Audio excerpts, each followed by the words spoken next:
Hello MattRam fam, welcome to the first video of the new MattRam fam channel. Today I thought we'd start off with an interesting topic, the Valorant Iceberg Explained. Before we start, I must say a few things. Number 1, I did not make this iceberg. I found it on Reddit made by user lownpcuser012. Number 2, I don't claim to be a Valorant expert. I swear, I'm only bronze 3. And number 3, if you don't know what an iceberg explain video is, it's basically different knowledge levels of a topic. For example, the tip of the iceberg are things that most people are familiar with, but as you get lower, the topics get a bit more obscure. And number 4, if you're new here, I stream on Twitch. My Twitch is MattRamFamRamMatt. Go follow it. I do streams on Fridays and Saturdays. Without further ado, let's get into the list.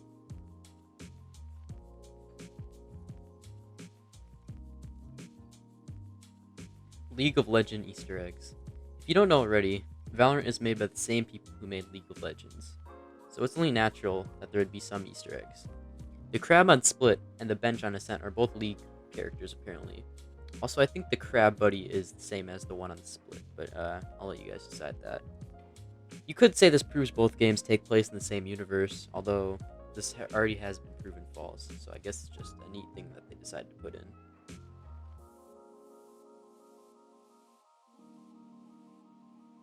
The Shotgun Sage. A unique class of players who combine Sage's strength with the Bucky/Judge for a super powerful outcome. The reason this is past tense is because the Bucky's recent nerfs making it practically useless. These unique Sages still do exist, but in much smaller numbers. Flashbangs. Pretty self-explanatory. You blind someone using your abilities and then you shoot them. Simple as that. The creator of this list might have meant something different, but that's how I always have seen a flashbang. Animal graffiti on Ascent.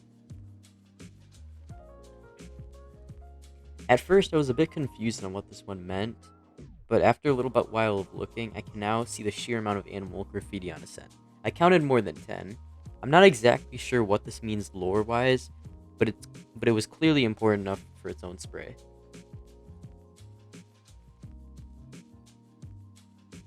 Jet, revive me! This is referring to a meme video in the Valorant community, where an Omen asks the Jet to revive him. See the problem? I won't play the video, but it's a pretty good watch, so I'll link it in the description. This one's also got its own spray.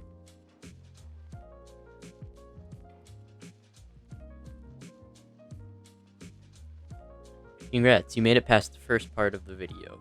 The next part is the below the surface.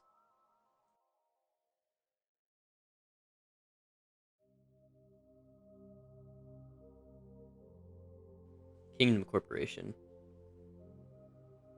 The Kingdom Corporation is a fictional company and is the whole reason that we have Valorant lore-wise.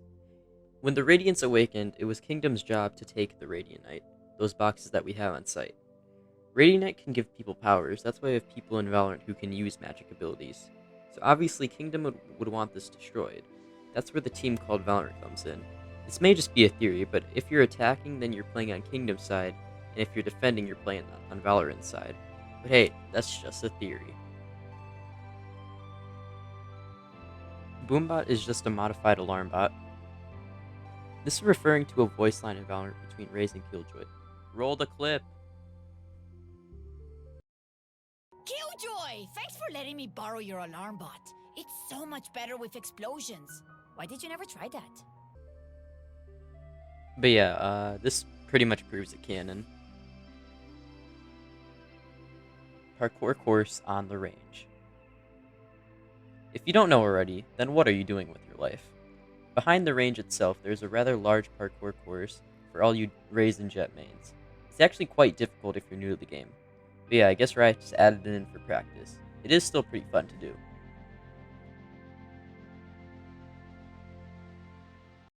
Abilities don't kill. Around the time that Valorant was being made, the Riot CEO tweeted this. To be clear, in Project A, which later became Valorant, shooting matters. You don't kill with abilities. Abilities create tactical opportunities to take the right shot. Characters have abilities that augment their gunplay, instead of fighting directly with their abilities. Now, of course, this was tweeted pre-development, so obviously a lot of things have changed now. Now you technically can get kills with abilities, like with Raze especially. But yeah, this was just kind of something that was posted like before the game was being developed, and it was, again, anything posted at the time was never set in stone. Sage nerfs. Sage is probably the most nerfed agent in all of Valorant. She's gotten so many nerfs, but yet she's still one of the most picked agents. So this might have been referring to that mystery. Personally, I think it's just her walls and her res, but there's probably more to it than that. Hidden bears. This is another one that I'm sure most are familiar with. On every Valorant map, Riot likes to hide these bears. I don't think there's any meaning. I think it's just a cool little Easter egg that Riot decided to add in.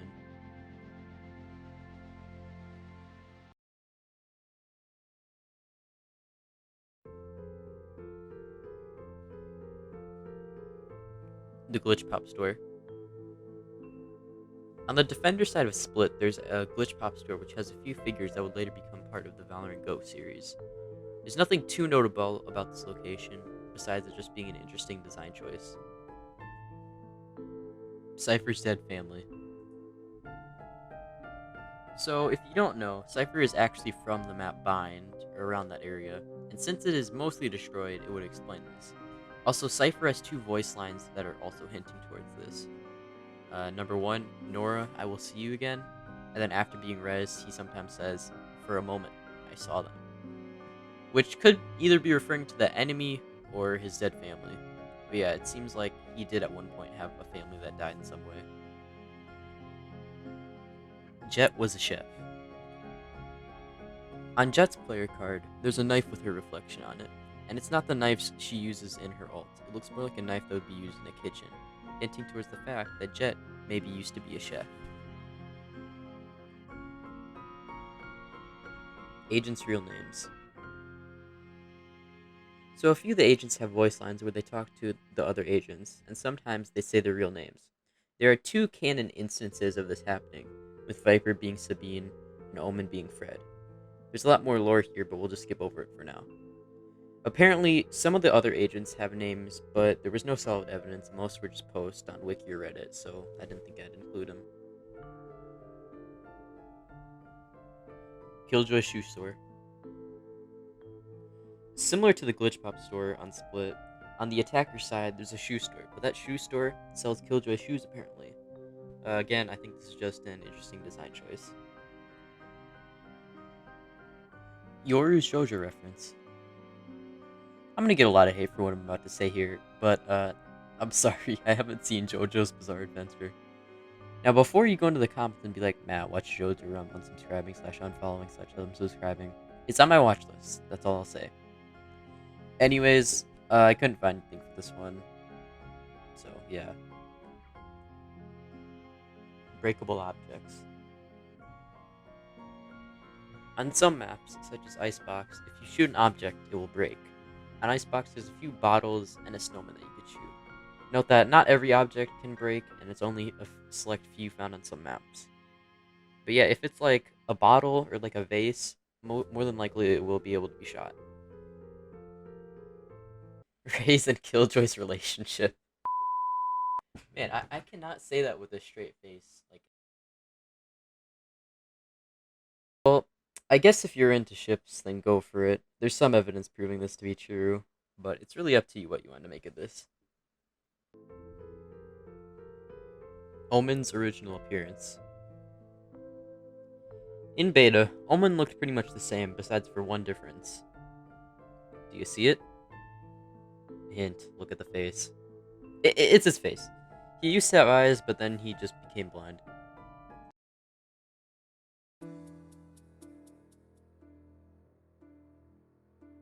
Early design stuff.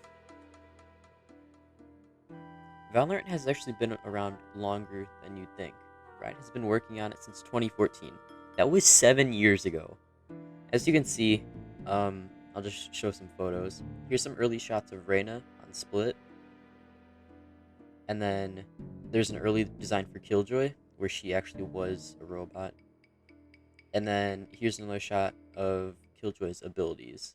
It really goes to show how much the game has changed over the years, and I'm excited to see where Riot takes it next. Icebox Intruder. If you clip through a wall on A belt, there's a big fully modeled room. In the back, there's some screens that say Intruder Alert with a map. After like 5 minutes of trying to find where this map leads, it leads to B Snowman. So let's go ahead and check out what's over there.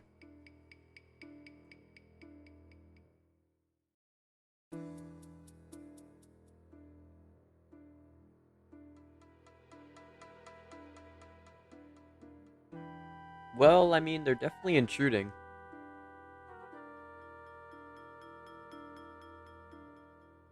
Phoenix voice actor, nice video. So apparently, a video exists of Phoenix VA just cussing out because he's been called nice. Honestly, I wish I could see this, but I couldn't find the original. But if you can, let me know. Drop the link in my Discord or something.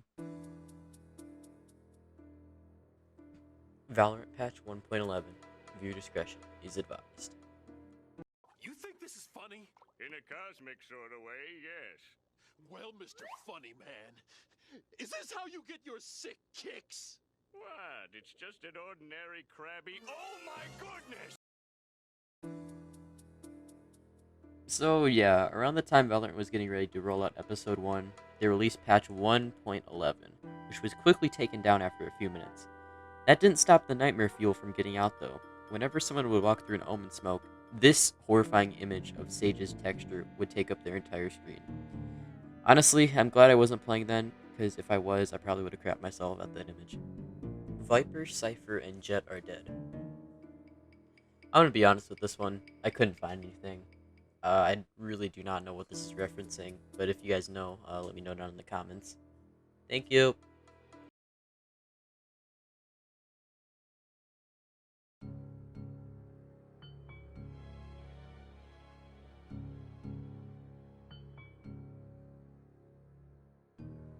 Who lifted Ascent? Ascent is actually based off a real city in Italy called Venice, and also, if you notice in the game, it's hovering. If you look on Google Maps, you could even see what would later become the sites. Anyway, who lifted Ascent? In the first Valorant cinematic, Phoenix loses a fight to Jet, and Jet gets away. My theory is that after she got away, she somehow raised part of Venice that later became Ascent. Spikes don't explode. This is something I've only just realized. When the spike explodes, nothing gets damaged. A big black circle just appears and kills everything in its radius. Some could say it's just budget cuts, but I think there could be some deeper meaning here that we're not seeing. Valorant's anti-cheat will fry your GPU. So if you don't already know, Valorant has a pretty serious anti-cheat system, and it's known to have done some sketchy things in the past. We'll get into more of this later. This is referring to the fact that sometimes it can change your fan speed, which the creator of this list might have interpreted as a way to fry your GPU. But this most likely isn't true, as the only thing it does would be to protect your PC from overheating. So, but yeah, I don't know why Valorant would want to, like, I don't know, destroy their customers' PCs. It kind of seems kind of counterintuitive. Rifts. This is referring to the large black rift in the sky on the range. Not really sure where this would lead, but leave your ideas down in the comments. It could literally be anything. I saw a theory on Reddit that says that the rifts are used for the teleports on Bind, which is actually not a bad idea. Scrapped agents. There are actually 3 scrapped agents, 2 of which we have photos of. Number 1, Shatter. He had a very similar ability set to Phoenix. He even had an ult similar to Phoenix's Run It Back. Jules is the agent that we know the least about. Her abilities were early prototypes of Killjoy's Lockdown, so was Aladrone, and Jet's Tailwind. And then finally there's Crusader, who later became Breach and was known for having a Riot Shield ult. Voices on Split. So sometimes around a site on Split, you can hear an announcer from the train station, just outside the map. I couldn't get the sound to trigger besides multiple attempts, but you'll just have to believe me. Also, it's in Japanese, so I couldn't really understand what they were saying. The first light. Alright, I'm not too good at explaining lore in this game, so I'm just gonna read what the wiki told me to. Alright, so sometime in the near future, an event known as the First Light occurred on the planet Earth. The event spanned the entire globe, leading to transformations to life, technology, and how governments operate. However, as a result of the event, select people across the globe start to gain abilities stemming from this massive event. These gifted individuals are called Radiants. In response to the First Light, a shadow organization founds the Valorant Protocol, which pulls together agents from all over the world. These agents consist of Radiants and other individuals equipped with Radiant technology. Due to the backstories of these characters, the Valorant team features interesting dynamics, as the individuals not only sometimes know each other, but they also come from a wide spectrum of backgrounds, ranging from crime to the military. That was a lot. If you want to read more about this, it's on the Valorant wiki. Just look it up. Yeah. Vanguard is stealing your data. Let's finish off with the most obscure thing on the list. So, is Valorant's anti-cheat stealing your data? Short answer, no. Long answer, it technically can get access to your data if someone were able to hack it, but Riot's security team is strict, so I doubt that that would be able to happen. But, maybe Riot is stealing your data. You never know, man. Anyways, thanks for watching this video. This took a really long time to make, so I'd really appreciate if you subscribe to my YouTube and follow my Twitch. Stay tuned for more content like this in the future. Also, I'm Matt Ram, and definitely not someone else finishing the script because he's extremely lazy. Thank you.